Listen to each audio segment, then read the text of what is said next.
Self-defense that involves takedowns. The partners who are attacking are going to need to know how to fall properly. First, we can start on our bums like this. Can you see me there? And we explain that the number one thing that we want to protect, first and foremost, is our head. Okay, why do we want to protect our head? Because our brain is in our head. So, we always tuck our chin into our chest, nice and tight. So our head is never going to touch the floor.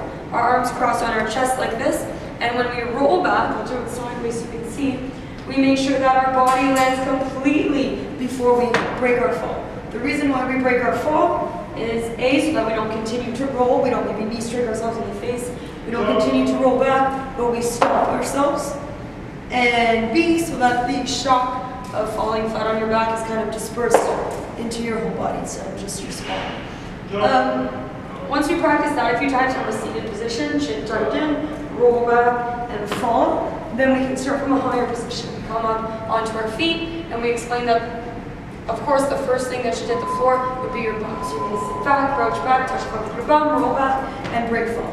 Now at this point, sometimes kids are going to get a little scared, and they're going to put their elbows down first, or maybe their hands first. And from here, they need to understand that if they land like this, they're going to break their elbows or pop their shoulders. If they land like this, they're going to break their wrists or pop their shoulders. So they must land fully on their backs before breaking their fall. When they break their fall, their arms are on a 45-degree angle, like the rooftop of a house. They can't be up here, because that's going to hurt their shoulders. They can then practice with a partner, standing up. They have someone give them a push. They need to understand that they need to first bend their knees, sit on their bums, and then roll back and get right back up. Partners pushing them, just give them a light tap on their shoulders. They also are going to need to understand a side break fall. So for this, we can start on our bums, arms crossed. We're going to fall onto our side, understanding that you're not always going to fall straight back. Sometimes you might get taken down, you're going to fall onto one side. Again, you tuck your chin in, you go onto your side, and you break your fall, making sure that one foot is either in front of you or behind you. Never a good idea to clasp your feet together like that. So we land like this or like this. I come right back up, arms on my chest, chin tucked in, other side.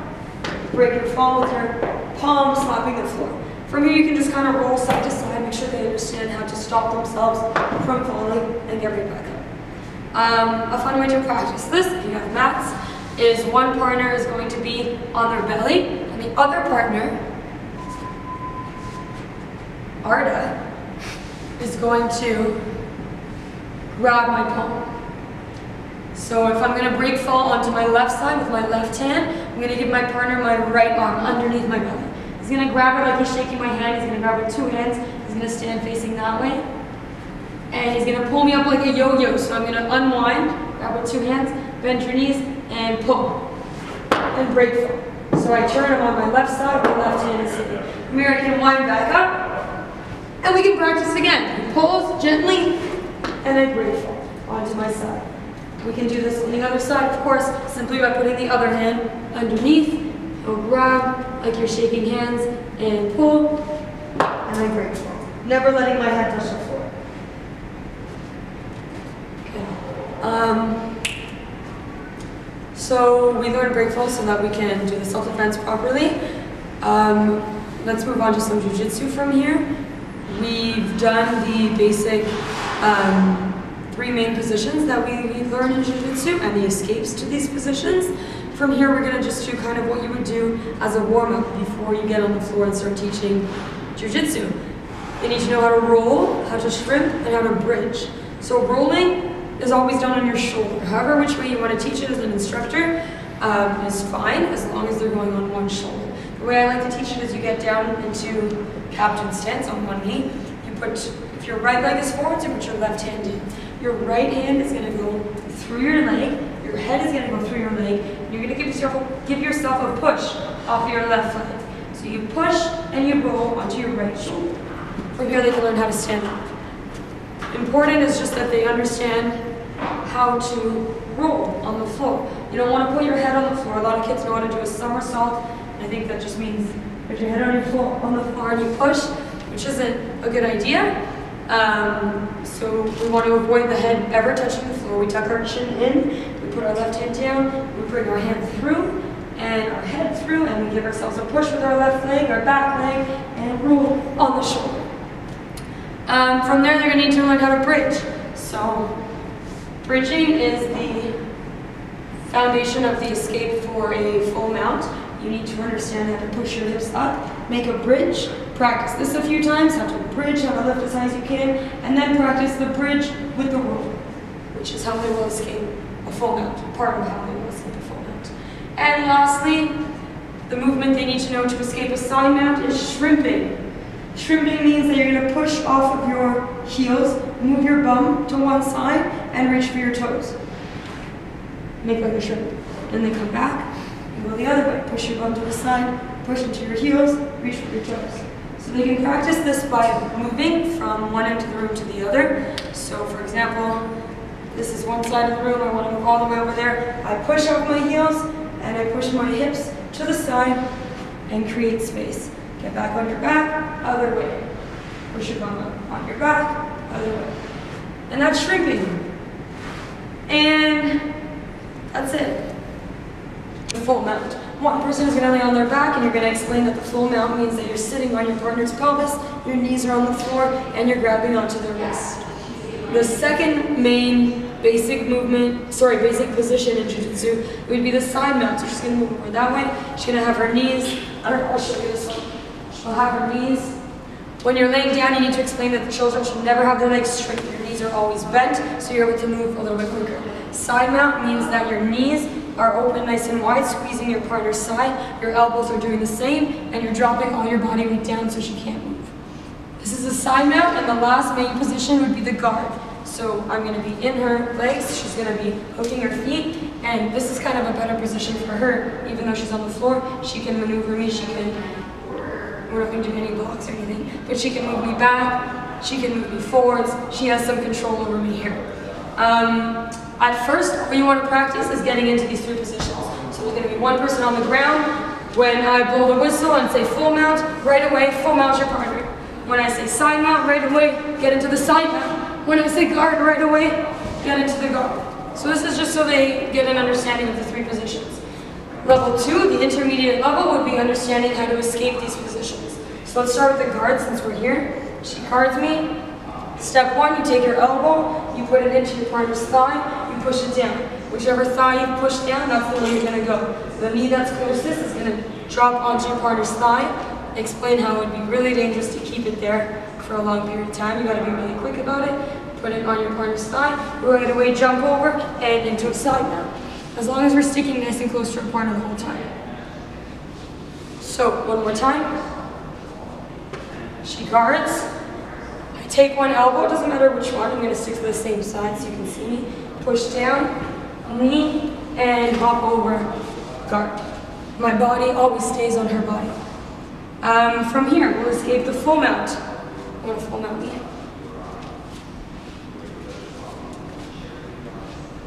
So she grabs my arms. I'm going to do what we call a snow angel. I'm going to bring my arms straight up and around. Again, I'm going to bring my arms straight up and around. And you drop your hands in front. Grab one with two hands. Grab one leg with your foot. Bump your hips up, bridge, which we'll learn that first, and then roll. And now we're in the guard. And then we get out of the guard. We'll show you one more time. So, I'm on my back, she full mounts. The idea of the snow angel is to get her to have to drop her hands in front of her so that she maintains her balance. So I go up, make a circle. Grab one arm, squeeze it tight with two hands. And you need to take it off the floor. So you need to imagine she's like a table right now. One leg, two legs, three legs, four legs. I gotta grab one of the legs, but take it off the floor. So really grab it. Then whichever hand I gotta grab that same side of her body. I gotta grab her foot. I hook it. Now I have her foot, I have her leg, I gotta roll to that side. So I'm gonna bump, bridge, and roll. And follow my partner and we're in the mat. Lastly, to get out of the side mount. Oh. That was on camera. Okay, so to get out of the side mount, nice. Really tight, her body is on my body, I can't move, I can't breathe. I need to shrimp, which we've practiced in the warm-up before we did jiu-jitsu. where I move my bum to the side where her head is, and I try and touch my toes. I push off with my heels, and I turn. This just creates enough space for me to get my bottom leg, my left leg in. I move my body, I can use my elbow, push, push, push, turn, and get into the guard. Now I'm in a little bit of a better position. Okay, we'll show you one more time. I need to move my bum wherever her head is. Make like a shrimp, try and touch my toes, push off my heels, and turn. Get my bottom leg in, maybe use my elbows to move, turn, turn, turn, guard. And that's it. After teaching them the 3 ways, the 3 different ways to escape these 3 different positions, they can do a little bit of a free roll. So we can start, maybe I'll be on my back, and we'll start, maybe I'm in the bad position, she's full mounting me, I need to escape. I do the Snow Angel. I pick an arm, I grab it, I grab the leg, I bump, and I roll. Now we're in the guard. Right from here, I'm going to need to get out of the guard. I'll get out the way that we learned, and now she's going to have to get out of the side mount by shrimping. Her bum goes where my head is. Turn, turn, turn.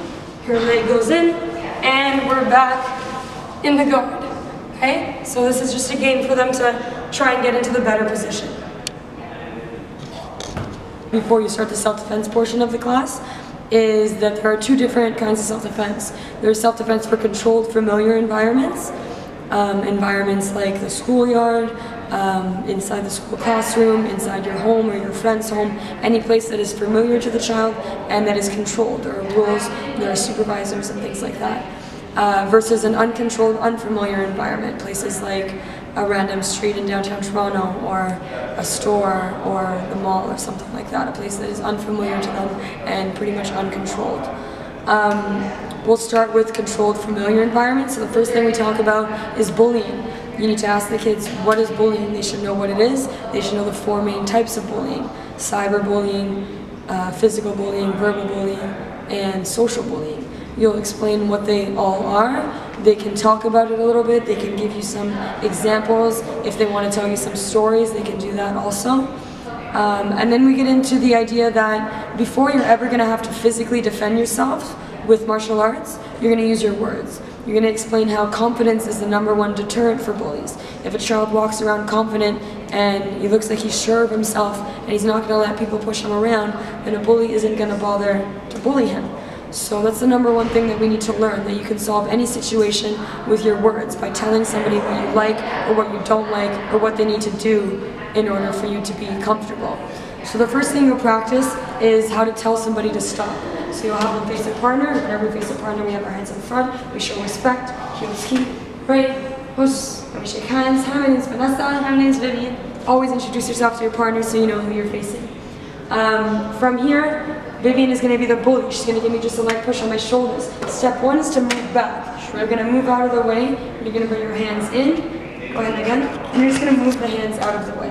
Okay, I'm not allowed to hurt my partner. I'm not allowed to physically touch my partner at school, but I can get her hands out of the way if she's in my personal space.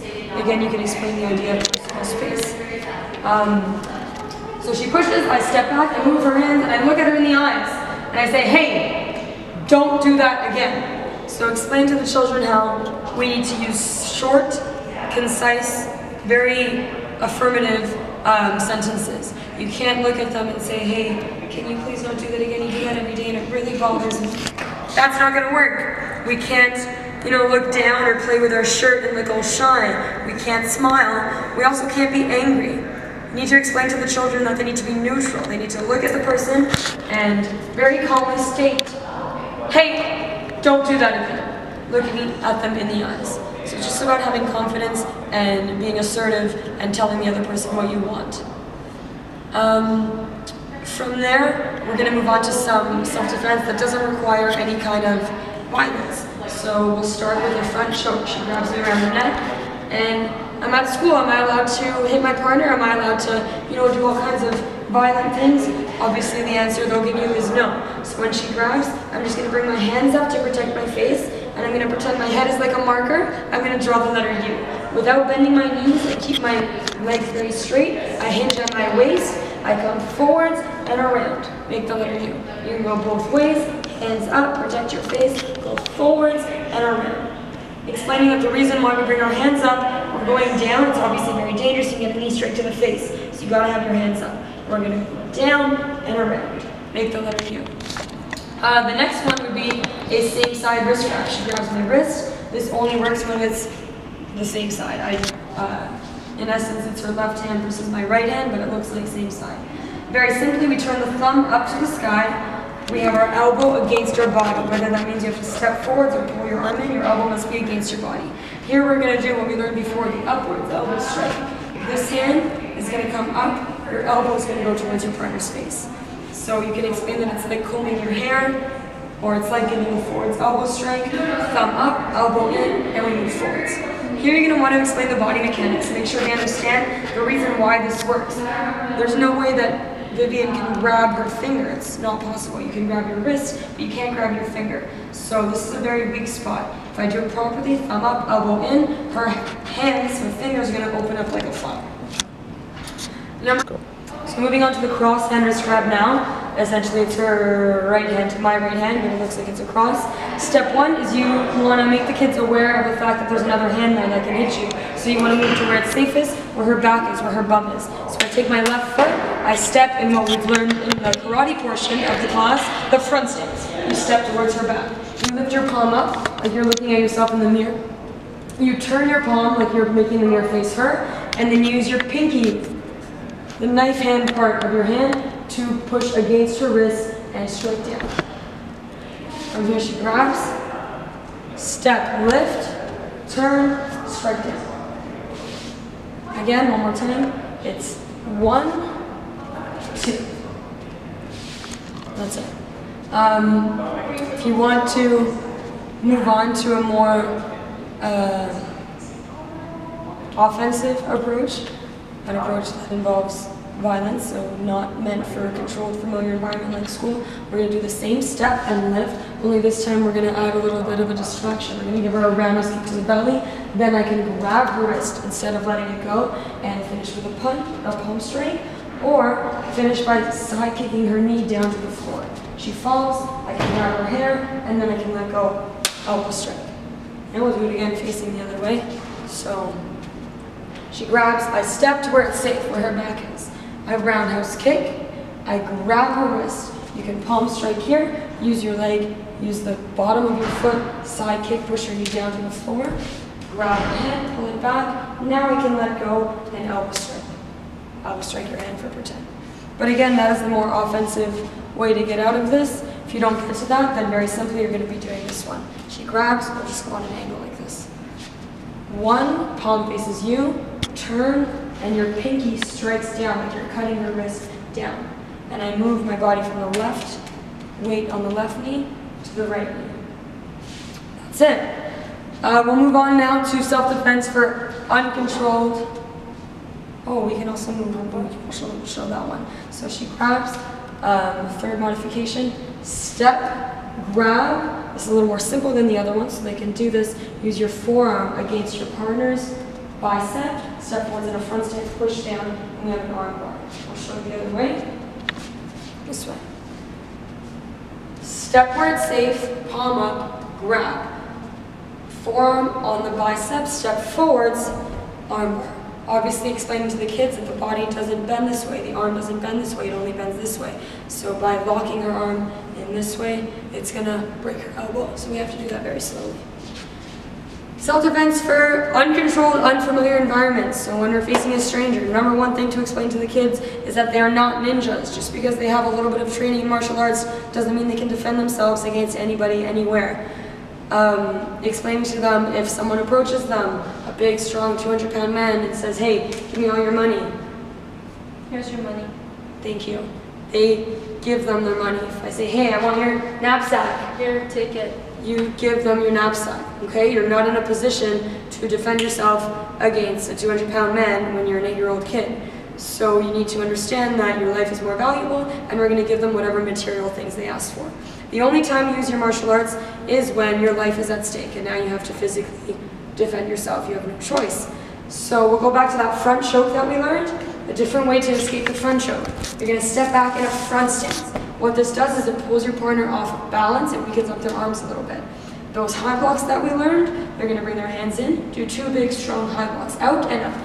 Grab around your partner's neck, make sure you grab your wrist. Grabbing the shoulder isn't good enough, they're gonna be able to escape. You need to grab the wrist. The only way out here is down, but if they go down, they get a knee strike. So that's the front choke escape. She grabs, 1, 2, Kia. That's it. We'll do the bear hug grab now. Partner's behind you. She grabs.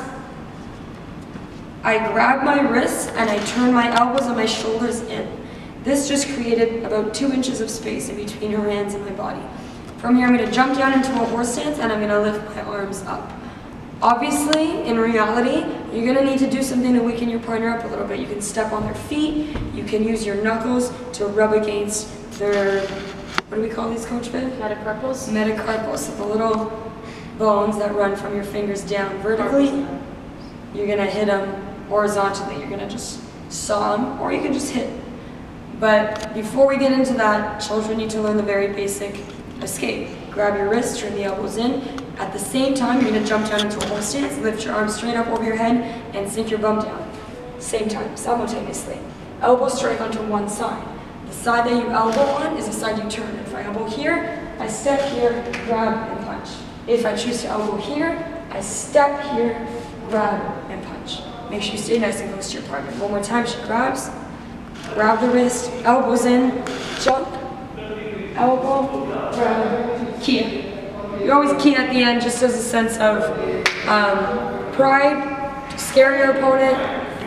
Kia means yell of spirit, so you just yell any which way you want. What haven't we covered? Rear choke. So after the children have learned their break falls, we're at a point where, not a rear naked choke, that's fairly difficult. I'm just going to do a one-arm choke. So, after the kids have learned how to do break falls properly, they're at a point where they can actually fall and be taken down. So we're going to have them take the hand that's closest to their partner's hand, lift it up, grab their thumb. We explained that we can't grab the wrist because your partner is much too strong. But if you grab the thumb on no matter whom and you twist down, their hand's going to come down an inch. So I grab the thumb, I grab the forearm, and again I want to use my whole body weight. I drop down into a horse stance, twist. So this just allows her to come down just a little bit. I'm going to move over into a front stance. This allows me to A, get some room to elbow strike her, B, get further away from her choke, and C, I've created a stick with my right leg. It's nice and straight, it's locked out, I'm in a front stance, so after I elbow, I'm going to grab up top, grab her clothes, grab her shoulder, whatever you can. I like to grab onto some clothes. Keep her hand in your hand, and you're going to pull her over top of your straight leg. She's going to trip. I stay in my stance, she break falls. Her head never touches the floor, she falls onto her side.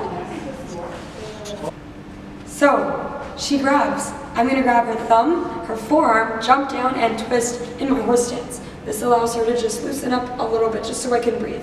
I move over from my horse stance to a front stance. I keep hold of her hand in my hand, I elbow strike. So the step got me further away from her choke, it gave me some space to elbow, and it created a straight line, a stick for her to trip over. After the elbow, I grab whatever I can here, and I pull her. She's just going to roll, gently roll over my leg, break fall properly. Her head never touches the floor, her arm breaks her fall. My knee goes on my partner's body so she can't move, and regular karate punch from my ribs, straight out and back. And we'll show you one more time. She grabs, hand goes on the thumb, not on the wrist, grab the forearm, twist, jump down. Horse stance to front stance. Elbow strike, grab, pull, knee, Kia, and that's it. Making sure that the children never go down on both knees. You can explain why. If they're on their knees, it's very difficult to get up. What if Vivian has a friend coming and I can't get up here? I want to, go ahead, always have my feet on the floor, left foot's on the floor, right knee is on her body, in her ribs. And that's it. Grabs you from the side, they're grabbing your clothes usually. Step one, look, see who it is. Step two, pick your back hand up, make sure you're protecting your face against that other hand. So you've looked, you've established it's not your mom, it's not your friend, you're going to defend yourself. You're going to take the hand that's being grabbed, you're going to point it forwards, up, and around, making a big circle, and then squeezing it tight against your body. A little bit more advanced, you can explain that you can step in, bend at the elbow, and now you have an elbow lock. Either way, you're squeezing, you're grabbing here, you're nice and tight. You only have a split second while you have her arm here, so you gotta quickly turn around, step behind her. My left foot goes behind her left foot. My hand goes on her far shoulder. Now, it's not a game of who can push the other the strongest, but it's about sweeping. So my left leg is a sweeping motion as I push. She falls down, she falls, partners control the partner that's falling. We grab their shoulder, we guide them to the floor slowly. My knee goes on her body. If her arm slips out, that's fine. I grab the wrist, punch Kia. I'll show you one more time. She grabs, I look.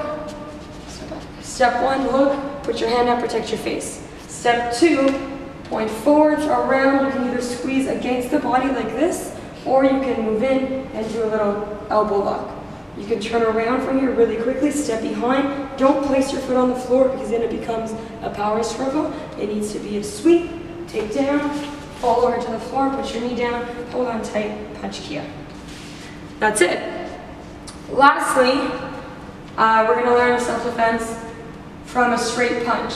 So we're going to do this from a traditional Shotokan karate front stance and low block. So your partner will start standing up, chamber your hand on your shoulder. When I say go, step back, low block.